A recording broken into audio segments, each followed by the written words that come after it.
오늘 같이 나눌 본문 말씀은 레위기 19장 32절입니다. 레위기 19장 32절. 너는 샘머리 앞에서 일어서고 노인의 얼굴을 공경하며 내 하나님을 경외하라. 나는 여호와이니라. 아멘. 존귀한 백발 하나님의 임재 앞에서라는 제목의 말씀입니다. 세상은 젊음과 아름다움을 좋아합니다. 화장품 광고를 보면 동안을 강조하고 미디어는 늘 젊음을 기준으로 삼습니다. 그러나 성경은 다르게 말합니다. 하나님은 흰머리와 주름진 얼굴 속에 하나님의 영광의 불꽃이 비친다고 하십니다. 레위기 19장 32절. 이 말씀은 단순한 예절 교육이 아닙니다. 너는 샘머리 앞에서 일어서고 노인의 얼굴을 공경하며 내 하나님을 경외하라. 나는 여호와이니라.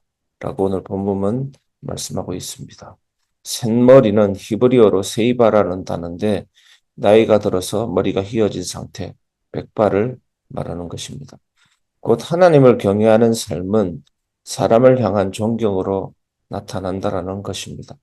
오늘 우리는 이 말씀을 통해 예수 그리스도 안에서 어떻게 교회와 예배와 성도의 삶 속에 이 말씀을 살아낼지 함께 나누고자 합니다. 첫 번째, 노인을 공경하는 것은 곧 하나님을 경외하는 길입니다. 성경은 부모 공경의 계명을 통해 하나님께 대한 경외심이 구체적으로 드러난다라고 가르치십니다. 벽발 앞에서 일어서는 것은 단순한 예절이 아니라 하나님을 두려워하는 마음의 표현입니다. 사도 바울은 디모데전서 5장 1절에서 디모데에게 늙은이를 꾸짖지 말고 권하되 아버지에게 하듯 하라고 했습니다. 노인을 공경하는 일은 하나님을 경외하는 훈련입니다.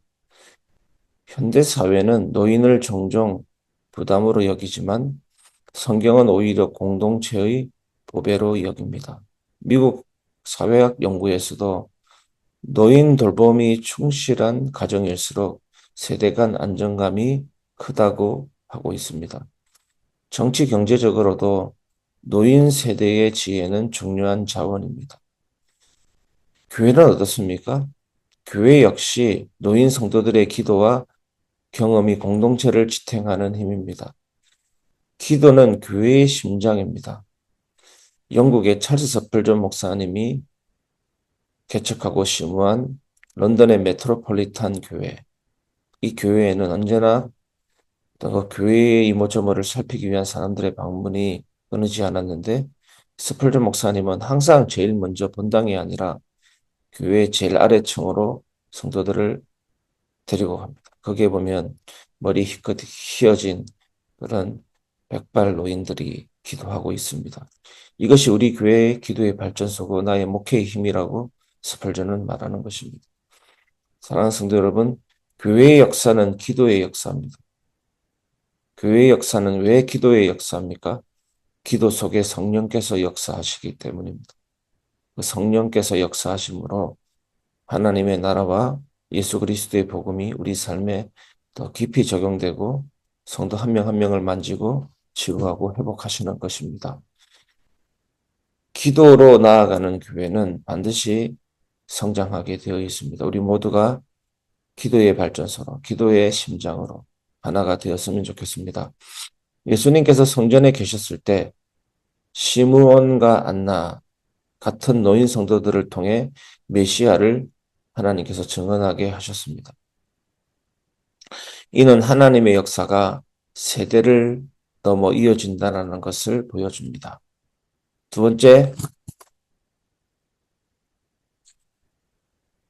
번째 예수 그리스도 안에서 참된 존귀가 드러납니다. 예수님께서 공생애 중 언제나 주변의 작은 자, 약한 자, 소외된 자를 존귀히 여겼습니다. 병든 자, 과부, 아이들, 그리고 나이 많은 이들까지 그분의 사랑의 손길에서 제외되지 않았습니다. 십자가 사건은 세상에서 가장 약해 보이는 모습이었지만 그 안에 하나님의 존귀가 드러났습니다. 예수님은 하나님 앞에 그것을 영광이라고 말씀하고 있습니다. 나의 영광을 드러내 주시옵소서라고 하나님 앞에 말하고 있습니다. 세상은 수치, 세상은 비참함으로 생각했지만 하나님의 거룩함이, 하나님의 영광이 가장 찬란하게 드러난 장소가 십자가인 것입니다. 마찬가지로 노인의 백발은 세상의 눈에서 쇠락처럼 보이지만 하나님 앞에서는 영광의 표식입니다. 넬슨 만델라 아시죠? 오랜 옥고를 치르고 70대 아프리카 지도자가 되었습니다. 그의 백발은 단순한 세월의 흔적이 아니라 고난 속에서 다져진 정의와 용서의 상징이었습니다. 우리의 신앙의 삶도 그리스도 안에서 세월이 쌓일수록 더 존귀하게 빚어져 가야 합니다. 그래서 다윗은 주여 늙어 백발이 될 때도 나를 떠나지 마옵소서라고 시편에서 고백하고 있는 것입니다. 세 번째, 그리고 교회와 가정과 사회 속에서 구체적으로 실천되어야 합니다. 첫째, 교회에서 노인 성도들의 기도를 존중하고 중요한 기도의 자산으로 삼아야 되는 것입니다. 초대교회가 집사 제도를 세운 것도 연약한 이들을 돌보는 사랑의 질서를 세우기 위함이었습니다. 오늘날 교회가 노인을 존중하지 않는다면 하나님 경외의 뿌리를 스스로 흔드는 것입니다. 둘째, 가정에서 자녀들이 부모와 조부모를 존중하는 법을 배우는 것은 곧 하나님 경외를 배우는 길입니다. 부모를 향한 태도가 곧 신앙의 척도가 됩니다. 자녀들에게 효도를 가르치는 일은 단순히 도덕적 교육이 아니라 하나님을 경외하는 신앙 교육입니다.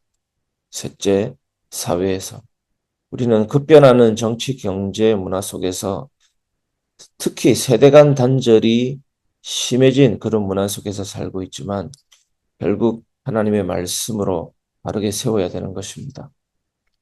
최근 뉴스에도 노인 빈곤율 OECD 국가 중에서 굉장히 높은 나라가 우리나라입니다. 이런 불명예를 안고 있습니다. 교회가 이 땅의 소금과 빛이라면 우리는 사회적 약자와 노인 돌봄에 적극 참여해야 합니다. 우리 교회가 더욱더 세상의 소금과 빛으로 복음으로 사람을 살리는 교회로 세워져야 될 줄 믿습니다. 말씀을 마무리하겠습니다. 존귀한 백발을 통해 드러난 하나님 경외입니다. 하나님은 백발 앞에 일어서고 노인을 공경하는 것을 단순한 예의 범절이 아니라 하나님 경외의 구체적 실천이라고 말씀하고 있습니다. 예수 그리스도 안에서 드러난 존귀는 세상적 가치가 아니라 하나님의 임재에서 나옵니다. 교회는 노인을 공경함으로써 하나님의 나라를 증거해야 합니다. 가정은 부모와 조부모를 존중함으로써 하나님 경외를 배우는 학교가 되어야 합니다. 사회는 세대를 연결하는 다리가 되어야 합니다. 결국 노인을 공경하는 우리의 태도 속에 하나님의 영광이 드러납니다. 사랑하는 성도 여러분, 흰머리와 주름진 얼굴은 좀 전에 말씀드린 것처럼 쇠락의 표지가 아닙니다. 하나님 임재의 표식입니다. 교회가 이 말씀을 따라 세워질 때 세상 속에서 진정 하나님을 경외하는 공동체로 빛나게 될 것입니다. 오늘도 여러분 삶 속에 하나님 경외의 삶이 펼쳐지시기를 주 예수님의 이름으로 축복합니다.